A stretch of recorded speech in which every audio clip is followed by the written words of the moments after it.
Hello दोस्तों, मैं दीपक कुमार आप लोगों का इनविजिबल स्टडी में स्वागत करता हूं। आज हम लोग दिल्ली पुलिस कांस्टेबल परीक्षा में प्रीवियस ईयर सिलेक्टेड क्वेश्चंस की प्रैक्टिस करेंगे, जिसमें हम पार्ट 4 को कवर करने जा रहे हैं, जो कि एग्जाम की दृष्टि से काफ़ी इंपॉर्टेंट है। तो शुरू करते हैं नंबर पहला क्वेश्चन। क्या आप जानते हैं कि जीएसटी में कुल कितने अंक होते हैं? तो जीएसटी में कुल 15 अंक होते हैं। इसे कब लागू किया गया था? तो 1 जुलाई 2017 को इसे लागू किया गया था और 101वां संविधान संशोधन के तहत लाया गया था। और विधेयक कौन सा था? तो 122वां विधेयक था। और विश्व में देखा जाए तो सबसे पहले जीएसटी कनाडा में फ्रांस में लागू की गई थी सबसे पहले। फिरदौसी एक प्रसिद्ध रचना का नाम है, तो शाहनामा है। फिरदौसी की एक प्रसिद्ध शाहनामा है, इनके द्वारा लिखी गई है।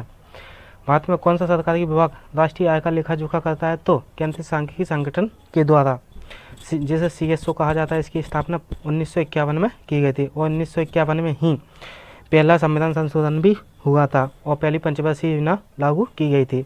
इसके अलावा राष्ट्रीय आय का लेखा जोखा तैयार करता है। और जबकि बेरोजगारी के आंकड़े कौन जारी करता है? तो NSSO के द्वारा जारी किया जाता है, जिसे राष्ट्रीय नमूना सर्वेक्षण कहा जाता है।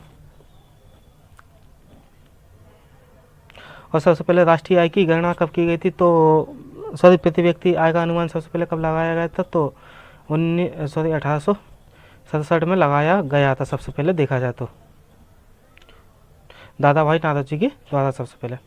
एग्रोस्टोलॉजी में किसका अध्ययन किया जाता है? तो घासों का अध्ययन किया जाता है। जबकि एपीकल्चर में मधुमक्खियों का अध्ययन किया जाता है। एपीकल्चर में मधुमक्खियों का अध्ययन किया जाता है। और सेरिकल्चर में रेशम का अध्ययन किया जाता है। सेरिकल्चर में रेशम का अध्ययन किया जाता है। और फाइकोलॉजी में शैवालों का अध्ययन किया जाता है। और माइकोलॉजी में कवकों का अध्ययन किया जाता है। होम्योपैथिक के जनक किसे कहा जाता है? तो हैनीमैन को होम्योपैथिक का जनक कहा जाता है। भारत में सबसे लंबी इंदिरा गांधी नहर किस राज्य में स्थित है? तो है राजस्थान में स्थित है। राजस्थान में इसके अलावा पुष्कर झील भी स्थित है और पुष्कर में पुष्कर मेला भी लगता है। और जयपुर, जो कि राजस्थान की राजधानी है, जिसे पिंक सिटी के नाम से जाना जाता है, उसे यूनेस्को विश्व धरोहर में भी शामिल कर लिया गया है। इसके लिए इसके अलावा इसमें अरावली पर्वत श्रृंखला भी स्थित है, जो कि दुनिया की सबसे प्राचीन पर्वत श्रृंखला है। गांधी जी ने भारत छोड़ो आंदोलन का नारा कब दिया गया था? तो करो या मरो का नारा दिया गया, कब हुआ था? तो 1942 में यह हुआ था, महात्मा गांधी के द्वारा चलाया गया था 1942 में। विशाख दत्त की एक प्रसिद्ध रचना है मुद्रा राक्षस, जो कि विशाख दत्त की है। किरोन मुद्रा किस देश की मुद्रा का नाम है? तो डेनमार्क की मुद्रा का नाम है। यह यूरोप महाद्वीप का हिस्सा माना जाता है डेनमार्क। बेरकी किस देश की राजधानी है? तो किरवाती देश की राजधानी है। किस सत्याग्रह में वल्लभ भाई पटेल को सरदार की उपाधि मिली थी? तो बारदौली सत्याग्रह में मिली थी। कब हुआ था? तो 1928 में हुआ था, बारदौली में। वहाँ की महिलाओं ने उन्हें सरदार की उपाधि भी दी थी, वल्लभ भाई पटेल को। इसके अलावा 1928 में साइमन कमीशन भी भारत आया था। स्वामी दयानंद सरस्वती ने किस समाज की स्थापना की थी? तो आर्य समाज की स्थापना की थी। तो 1875 में आर्य समाज की स्थापना की गई थी, मुंबई में की गई थी सबसे पहले। नारायण पंडित की एक रचना का नाम बताइए। हितोपदेश इनकी एक प्रसिद्ध रचना है। गुजरात राज्य की स्थापना की परियोजना का नाम बताइए। तो सरदार सरोवर है, जो कि नर्मदा नदी पर बनी हुई है। और भारत का सबसे ऊंचा बांध कौन सा है? तो टेहरी बांध है, जिसकी ऊंचाई 270 मीटर है, जो कि भागीरथी नदी पर बना हुआ है, जो कि उत्तराखंड में स्थित है। खाटोली का युद्ध किस के बीच में लड़ा गया था? तो वह राणा सांगा और इब्राहिम लोदी के बीच, जिसमें इब्राहिम लोदी की हार हुई थी। यह 1517 में लड़ा था खाटोली का युद्ध। सुपर कंप्यूटर परम शिवाय का उद्घाटन किस विश्वविद्यालय में हुआ था? वाराणसी विश्वविद्यालय में किया गया था। और यह चौथी पीढ़ी का सबसे फास्ट कंप्यूटर है, जो डेटा को सबसे जल्दी से प्रोसेसिंग करता है, देखा जाए तो। विज्ञान दिवस कब मनाया जाता है? 28 फरवरी को मनाया जाता है। इसके अलावा 2 फरवरी को आर्द्रभूमि दिवस मनाया जाता है। 4 फरवरी को विश्व कैंसर दिवस भी मनाया जाता है। इसके अलावा 14 फरवरी को वैलेंटाइन डे मनाया जाता है।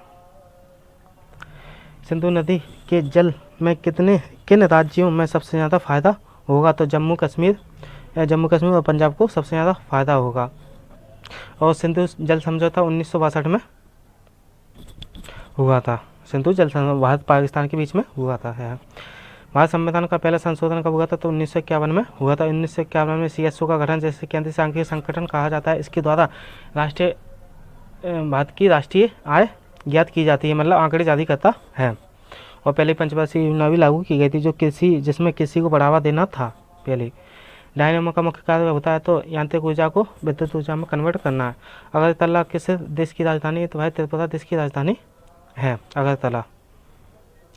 वर्ल्ड NGO डे कब मनाया जाता है? तो 27 फरवरी को मनाया जाता है। इसके अलावा इसकी स्थापना 2008 में की गई थी। इसकी स्थापना। एरोफ्लोट किस देश की विमान सेवा है? तो रूस की। एरोफ्लोट यह रूस की विमान सेवा का नाम है।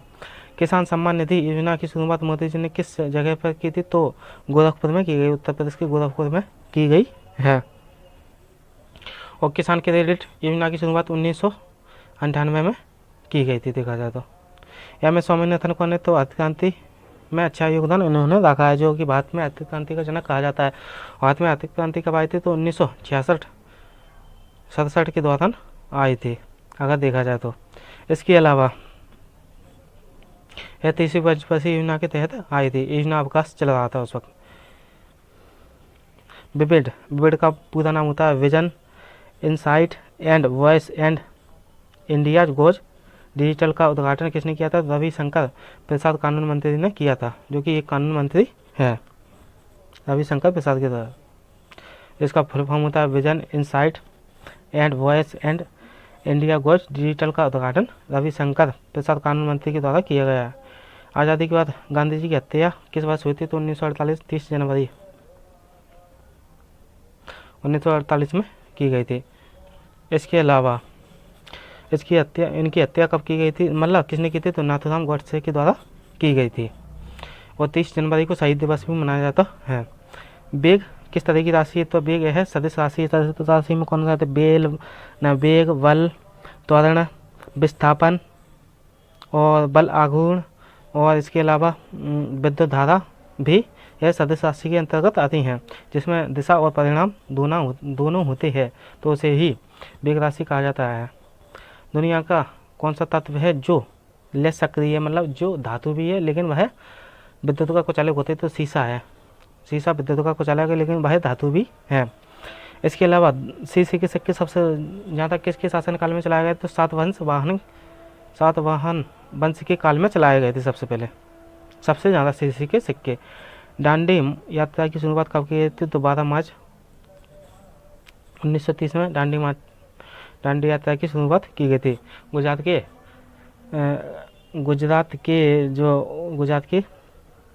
अहमदाबाद के साबरमती आश्रम से शुरू की गई थी। तो दोस्तों आज के लिए इतना ही, मिलते हैं नेक्स्ट वीडियो में। उम्मीद है ये वीडियो आपको काफ़ी अच्छा लगा होगा।